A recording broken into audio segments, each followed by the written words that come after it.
Morning. Good morning प्लसन। ना खा के दे। खा लो भाई। अरे नहीं, 5-6 दिन और ले कहीं दिख रहा कुछ। वो दिन जब रश्मि और रवि बाबू की जोड़ी लाखों लोगों को हंसाती थी। उनके वीडियोस इतने नेचुरल लगते थे जैसे अपने घर के ही पड़ोसी हो। मैं तेरे लिए रोटी लाई। रोटी दिखा, दिल वाली रोटी। रश्मि की हंसी, रवि की टांग खिंचाई और दोनों की मस्ती, लोग कहते थे ये दोनों असली पड़ोसी जैसे हैं। लेकिन अब वो हंसी ठिठोली सिर्फ यादों में रह गई है। बहुत अच्छी लग रही है। ले, थैंक यू। अभी से खाऊं मैं? और कौन खाओगा? दिल को खाऊं मैं? रश्मि के जाने के बाद रवि बाबू का घर अब एकदम खामोश हो गया है। जहां पहले हंसी गूंजा करती थी, सुबह सुबह जब पड़ोसन अपने हाथ में कभी आलू के पराठे, कभी बिरयानी, कभी चाय, ये सब लेकर आती थी काला पड़ोसी के लिए, तो ऐसे में रवि अपनी हंसी को रोक नहीं पाते थे। अब वहां पर सिर्फ सन्नाटा पसरा है। सब मुझे कह रहे कि खुद को संभाल, लेकिन मैंने जो खाया वो मुझे पता है। रवि बाबू कई दिनों से ठीक से खाना नहीं खा रहे हैं, ना ही कोई वीडियो बना रहे हैं और ना ही किसी से बात कर रहे हैं। कुछ दिनों से खाना पीना सब छोड़ा हुआ है। घर वाले भी परेशान हैं।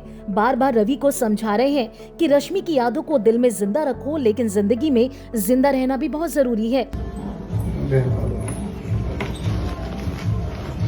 कहते हैं ना, पड़ोसी तो सिर्फ दीवार के पार नहीं होता, कभी कभी वो दिल के बहुत करीब होता है। एक वीडियो में रवि ने कहा है कि वो अब नहीं है।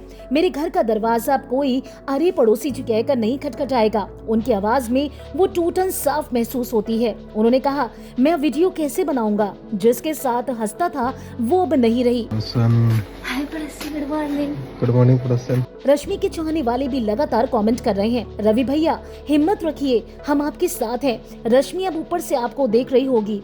लोगों के दिलों से सिर्फ एक ही बात निकल रही है, काश वो थोड़ा सा और देर रुक जाती।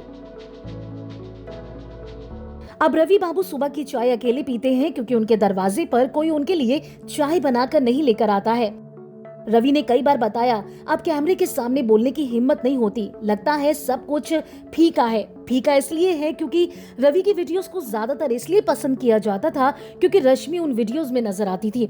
चलो भाई पड़ोसन, तुझे चंडी माता के मंदिर घुमा दिया मैंने घुमाया तुझे, मैं तो लेकर आई।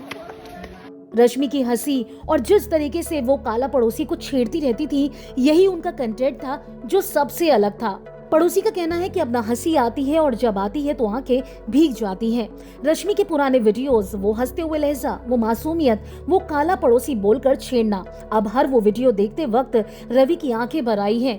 वो अपने घर में अपने कमरे से बाहर नहीं निकल रहे हैं। घर वाले समझा रहे हैं कि खाना खा लो, थोड़ा सा खा लो, लेकिन रवि सिर्फ इतना कहते हैं कि अब मन नहीं कर रहा।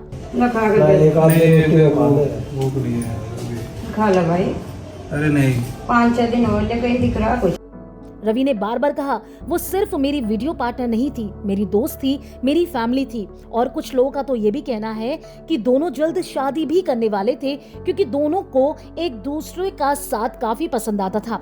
हालांकि बीच में दोनों को लेकर एक कंट्रोवर्सी भी हुई थी, जिसके बाद दोनों ने ये वीडियो भी बनाया था कि दोनों सिर्फ आपस में दोस्त और भाई बहन जैसे हैं। लेकिन बाद में उन्होंने इस बात को भी रिवील किया था कि लोगों के प्रेशर में, समाज के प्रेशर में, जो आसपास मोहल्ले के लोग उन्हें ट्रोल कर रहे थे, उनके प्रेशर में उन्होंने ये भाई बहन वाला वीडियो बनाया। लेकिन असल जिंदगी में दोनों एक दूसरे को पसंद करते थे। लेकिन अब रश्मि के जाने के बाद रवि यानी कि काला पड़ोसी पूरी तरह से टूट गए हैं। उनका बुरा हाल है। घर वाले उन्हें बार बार समझा रहे हैं। वो रश्मि के वीडियोस लगातार देखते रहते हैं, कभी मुस्कुराते हैं तो कभी रो पड़ते हैं। अगर आपने ओए पड़ोसी देखा है तो आप जानते होंगे कि वो रिश्ता सिर्फ कंटेंट नहीं था, दिल का रिश्ता था। रश्मि चली गई है पर रवि बाबू अब भी उनके नाम से जी रहे हैं। हर वीडियो में, हर फोटो में, हर जगह वो बस रश्मि को ही ढूंढ रहे हैं।